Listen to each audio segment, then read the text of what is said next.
Tidak hanya ibadah wajib, semua ibadah-ibadah sunnah, kalau bisa di kesempatan bulan Ramadan ini kita perbaiki semuanya kualitasnya.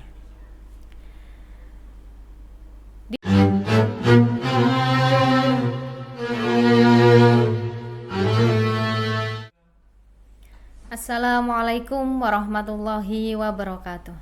Alhamdulillahirabbil alamin. Nahmaduhu wa nasta'inuhu wa nastaghfiruhu wa na'udzu billahi min syururi anfusina. Asyhadu an la ilaha illallah wahdahu la syarikalah wa asyhadu anna Muhammadan abduhu wa rasuluh. Allahumma shalli ala sayyidina Muhammad wa ala alihi wa sahbihi ajmain. Amma ba'du. Alhamdulillahirabbil alamin. Sobat-sobat madrasah sekalian, hari ini, bulan ini, dan kesempatan ini kita masih diberikan oleh Allah kesempatan untuk menyambut, merasakan, melihat datangnya bulan yang sangat istimewa, yakni bulan suci Ramadan. Salawat serta salam senantiasa tercurahkan kepada Nabi Muhammad SAW yang senantiasa kita nantikan syafaat beliau di yaumil kiamah nanti. Amin amin ya rabbal alamin. Sobat madrasah sekalian, pada kesempatan kali ini saya ingin menyampaikan kultum dengan tema memperbaiki kualitas ibadah di bulan suci Ramadan.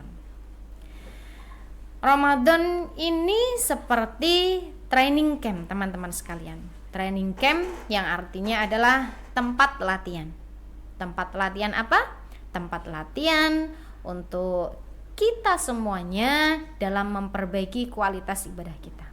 Bahkan tidak hanya ibadah wajib, semua ibadah-ibadah sunnah, kalau bisa di kesempatan bulan Ramadan ini kita perbaiki semuanya kualitasnya. Di bulan suci Ramadan ini adalah bulan di mana kita diwajibkan untuk berpuasa. Ingat teman-teman semuanya, puasa bukan sekedar menahan lapar. Puasa bukan sekedar menahan haus dan lapar di siang hari. Kalau siang harinya saja ketika kita puasa, tapi masih sering marah, masih sering berkata kotor, atau bahkan sering melakukan akhlak-akhlak yang buruk atau akhlak-akhlak tercela yang lainnya, berarti kualitas ibadah kita ini sedang menurun. Seharusnya di bulan Ramadan ini adalah kesempatan kita untuk memperbaiki kualitas semua ibadah itu tadi. Apa yang harus kita lakukan ketika kita sedang berpuasa? Yang pertama, kita harus bisa mengendalikan hawa nafsu kita. Kemudian kita harus bisa bersabar. Kita harus bisa menahan diri. Kita harus bisa membiasakan dengan kebiasaan-kebiasaan yang baik. Kalau kita semuanya bisa melakukan itu, berarti puasa kita di bulan Ramadan kualitasnya semakin baik. Kemudian yang kedua, mengenai sholat. Jadikan bulan Ramadan ini sholat kita tidak hanya sekedar menggugurkan kewajiban, tapi sholat kita jadikan sebagai kebutuhan. Banyak orang yang melakukan sholat karena takut dosa. Sebenarnya itu sudah bagus teman-teman. Tapi di bulan Ramadan ini, mari kita bersama-sama naik kelas. Naik kelas dalam hal apa? Bukan naik kelas dalam hal akademik, tapi naik kelas sebagai manusia. Kita tingkatkan level kita sebagai manusia melalui kesempatan yang istimewa ini, yakni di bulan suci Ramadan. Ketika sholat, coba kita rasakan bersama-sama. Ketika sujud, jangan hanya sekedar sujud kemudian membaca doa sujud itu saja. Tapi ketika sujud benar-benar kita renungi, kita resapi, kita jadikan waktu sujud kita sebagai waktu curhat kita dengan Allah. Kita curahkan semua yang ada di dalam hati dan pikiran kita. Kita semua jadikan sholat kita sebagai kebutuhan kita kepada Allah Subhanahu wa ta'ala. Kadang banyak orang yang masih sholat karena takut dosa. Sebenarnya itu bagus. Tapi di kesempatan Ramadan kali ini, mari kita tingkatkan kualitas sholat kita. Mari kita naik level bersama-sama sebagai manusia. Coba kita renungkan bersama-sama. Ketika kita sedang sujud, jadikan waktu sujud itu sebagai ajang curhat kita kepada Allah. Kita curahkan semua isi hati kita.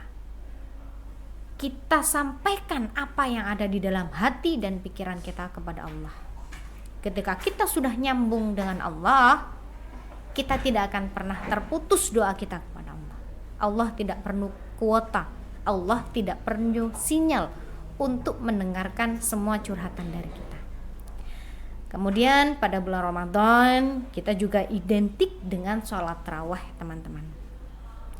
Kadang sholat tarawih ini semangatnya sangat tinggi di awal-awal Ramadan, tapi di pertengahan semangat kita mulai turun.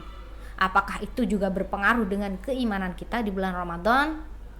Kalau misalnya mulai awal Ramadan, pertengahan Ramadan, bahkan sampai akhir Ramadan, kita masih istiqomah mempertahankan sholat tarawih kita, berarti kualitas ibadah kita di bulan tersebut meningkat. Yuk mari kita sama-sama tingkatkan kualitas ibadah dalam hal sholat. Mari kita tingkatkan kualitas keimanan kita, khususnya dalam sholat tarawih. Kemudian yang ketiga, cara meningkatkan kualitas ibadah kita dalam hal Al-Quran, hubungan kita dengan Al-Quran, yakni pada kegiatan mengaji, tadarus, menyimak Al-Quran, ataupun yang lainnya. Ramadan adalah bulan di mana Al-Quran diturunkan. Allah menurunkan Al-Quran sebagai petunjuk kepada kita semua. Kalau untuk memperbaiki kualitas ibadah kita, memperbaiki kualitas hubungan kita dengan Al-Quran di bulan Ramadan, tidak hanya berapa juz yang kita baca selama bulan Ramadan, tapi seberapa jauh kita memahami dan kita mengamalkan apa yang kita baca dari Al-Quran. Misalnya, kita bisa memulai dengan membaca terjemahannya, kemudian mengambil satu ayat yang menyentuh hati kita, kemudian kita mengamalkannya. Nah, itu cara terbaik untuk meningkatkan kualitas ibadah kita yang hubungannya dengan Al-Quran. Sedikit tapi konsisten, atau bisa kita bilang dengan istiqomah, itu lebih baik daripada banyak tetapi hanya di awal saja, teman-teman. Oke.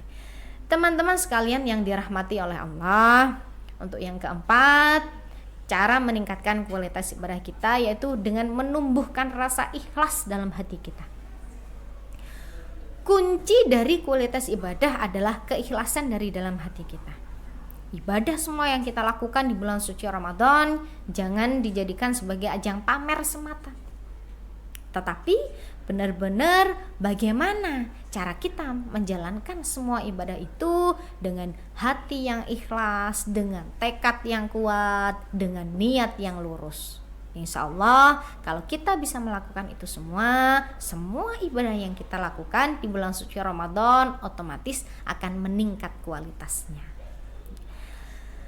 Baik teman-teman sekalian yang luar biasa, Ramadan ini mungkin hanya datang 30 hari saja, tapi semoga perubahan yang ada di dalam diri kita, kualitas ibadah kita yang meningkat tidak hanya 30 hari saja, tetapi akan terus berlanjut bahkan sepanjang hayat kita. Mari kita jadikan Ramadan sebagai titik balik kita semua. Dari malas menjadi rajin, dari kasar menjadi lembut, dan kemudian dari lalai menjadi peduli. Semoga setelah Ramadan kita akan menjadi manusia baru yang seperti lahir kembali dengan kualitas yang lebih baik lagi. Baik sobat-sobat, teman-teman madrasah sekalian, itu saja mungkin yang bisa saya sampaikan pada kesempatan kali ini. Akhir kata dari saya, wabillahi taufiq wal hidayah, waridho wal inayah. Wassalamualaikum warahmatullahi wabarakatuh.